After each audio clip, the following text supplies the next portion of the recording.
How do we know our place in the world? The brain creates a map of our environment, which enables reliable spatial navigation.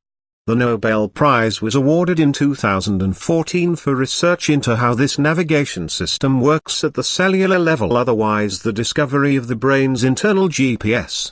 Their discovery revealed the existence of nerve cells that build up a map of the space around us and then track our progress as we move around.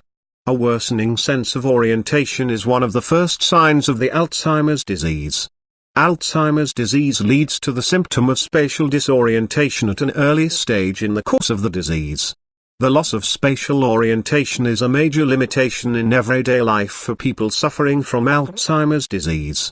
The possibility of testing the neuronal navigation system open up new approaches for the early diagnosis of Alzheimer's disease. The researchers published the results in the journal Current Biology on the 11th of October 2018. Dr. Lucas Kunz, a scientist at the Epilepsy Center in the Department of Neurosurgery at the Medical Center, University of Freiburg, first author. The disorientation may be caused by impairment of the entorhinal cortex. This brain structure is one of the first to be affected by Alzheimer's disease, and this is where so-called grid cells are located.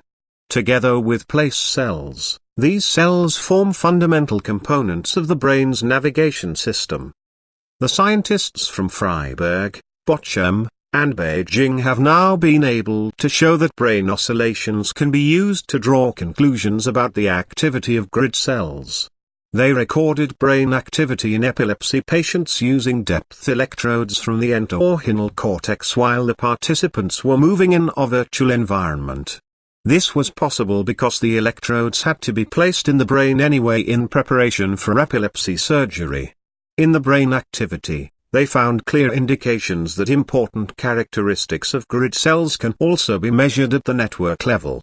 A way to measure the activity of grid cells indirectly using oscillations. Over the long term, this may lead to specific tests of impaired functionality of the neuronal navigation system, such as in the context of the onset of Alzheimer's disease. A very early diagnosis of Alzheimer's might then enable timely therapy with drugs that would otherwise be ineffective. Thank you.